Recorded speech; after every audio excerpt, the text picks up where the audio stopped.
Is from the Ministry of Health with support from partners. Welcome back from that short commercial break. This is the Doc Talk Show. To join the discussion this evening, please reach out via the number displayed on the screen or via the Twitter handle.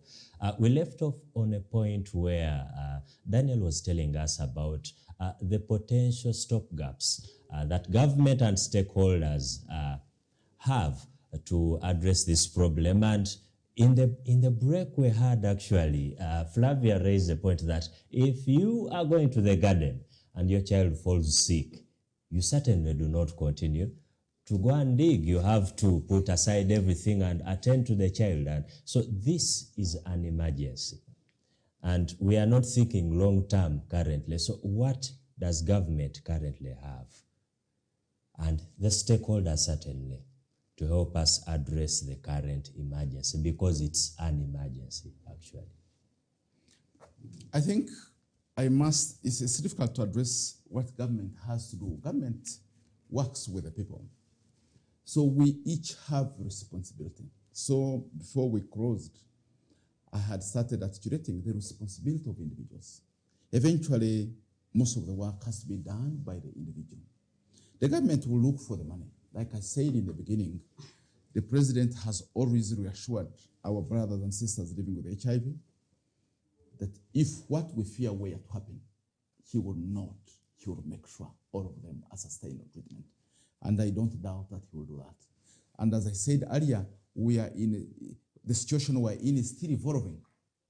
But to be sure that stakeholders, Ministry of Health, Uganda AIDS Commission, we are convening now, start planning. It's very difficult to shoot a moving target. But we had been planning for this, as I said.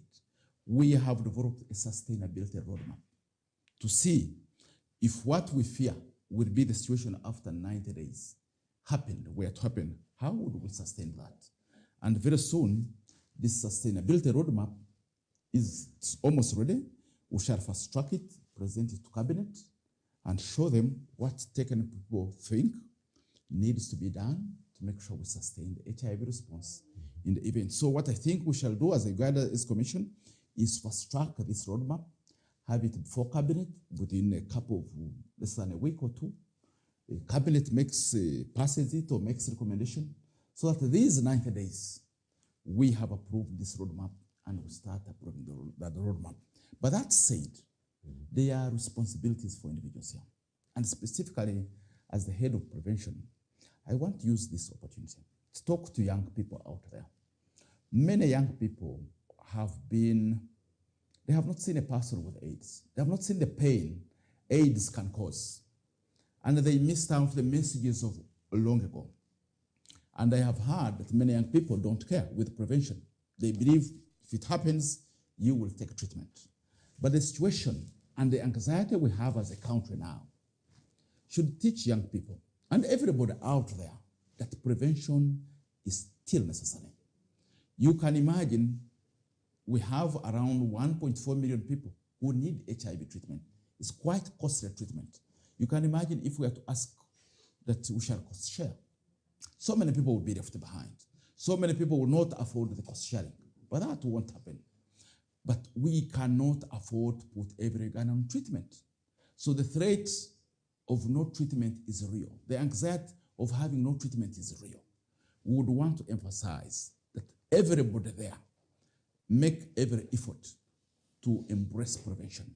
Because of easily available treatment, our brothers and sisters who have HIV look healthy and beautiful. Everybody thinks you can walk in casually. Even the risk you can avoid, you can casually take the risk because there's treatment. But the treatment is not guaranteed. So we would want as an individual from today that we embrace prevention to make sure we don't get into a severe form of anxiety. Young people out there of late have a saying of, if I die, I die. That if you see someone and you like them, they are to your taste, you go in and do whatever you want to do and you don't care about the repercussions. But the challenge with HIV is it's not like a car hitting you. Yeah. So it will not take you in one day. Yeah. It will take you slowly. So I believe we need to re-emphasize. I think this is the time to remind people about the ABCs once again. A standing for abstain. B for be faithful. C for Condoms. if you can't, or if you don't understand what your partner is doing or anything of that kind, please use condoms as well. I must also emphasize that circumcision. Yes. We have discovered that among the new HIV infections we are seeing among men, the uncircumcised man is affected significantly. So let the men run for circumcision before things run out of hand. So during the short commercial break we had, Flavia had a lot to say to our leaders out there.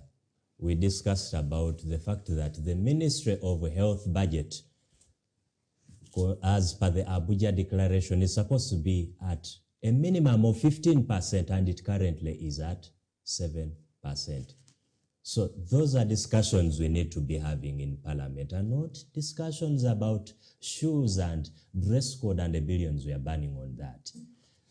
Flavia also raised a number of other points. There is an issue of, you talked about cost sharing at one point, and it reminded me, Daniel, about the issue of a national health insurance scheme. Probably if we explore these avenues, we would think of ways of raising income to support these various health programs and slowly get wind of donor support. But Flavia, please allow me to give you time to pass on your message to the people who are seeing you out there. Okay. Thank you very much, Dr.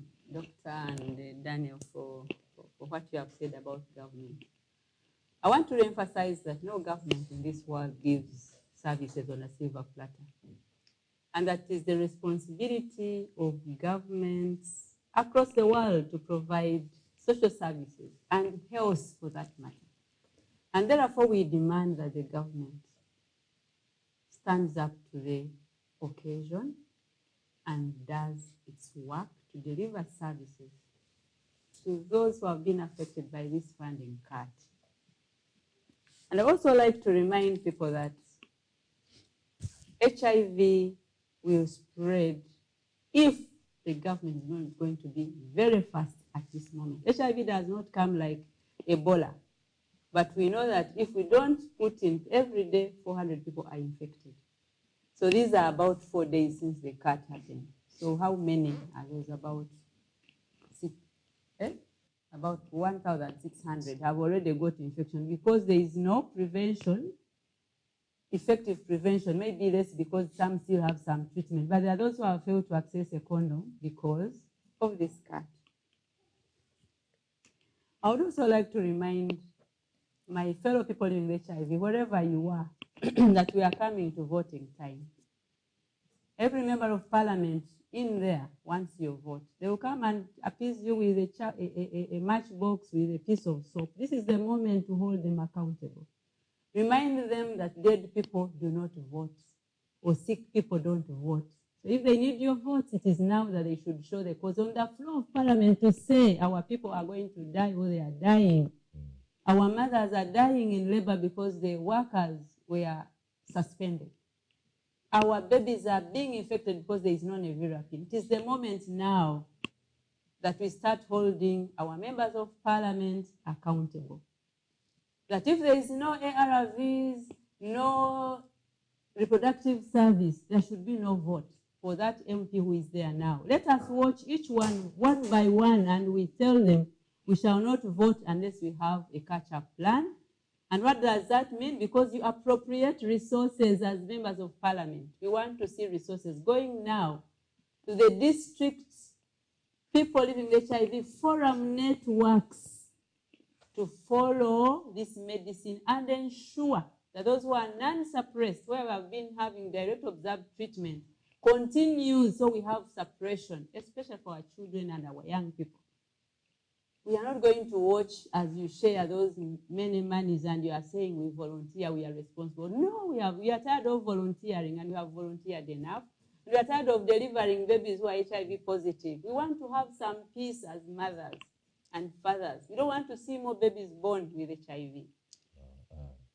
And on the budget, the Speaker, Honorable Speaker, we are asking, this is the moment when we are developing even the new budget. Can we have resources for health increased a significant amount that can meet the gap, but also the supplementaries? Can we have a supplementary of even only about 2 billion now to go to the district forums and the community health support systems to ensure that people access services? And finally, about the long term, the sustainability plan, just about the health. I want to emphasize and re-echo the 20-year health insurance scheme bill. It's the moment that Cabinet and Minister of Health, please bring it to the Parliament and we start discussing how to operationalize it. Countries picked from us, they have put it all across in the region. Uganda, we are still dilly-dallying. We are good at writing, but we never put policies in place. Flavia, I think, has said it all. I would like to thank you so much, Daniel and Flavia, for sparing your precious time to come and enlighten us on what is happening. And before I leave, I would like to remind us that Ebola is out there. Please be careful. Take all the necessary measures you need to take. Wash your hands with soap and water or use a sanitizer. In case you see anyone with the symptoms or signs that may make that person, or that may create the impression that that person has Ebola, please avoid physical contact with that person. And the other thing is we need to alert authorities in case anyone, even if it is us, has signs and symptoms which may be indicative of Ebola.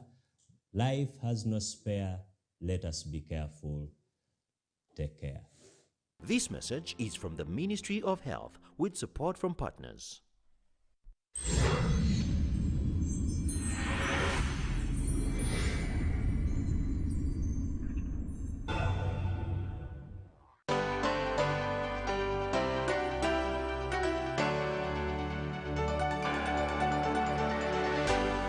UBC, inspiring Uganda.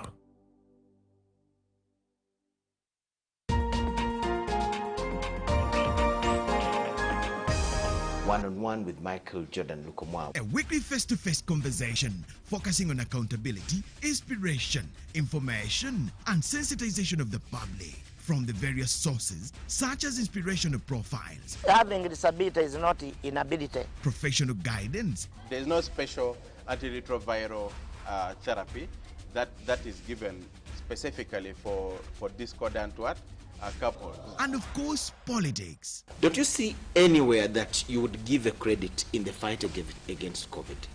My role as the owner of the country is not to, be preoccupied by giving credit to my servant. We have said that if we are to talk to General Museveni, there must be certain conditions in place. Is it true that you paid 5 million shillings to MPs that voted for Anita Mong and Tayebo? That is laughable. Why would we pay when we have nominated them as SEC? Every party has been represented in Uganda's parliament for 10 years.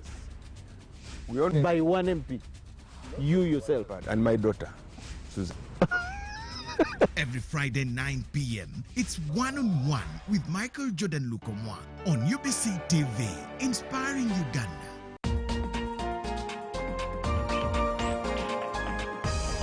We get to cruise on the mighty, spectacular river.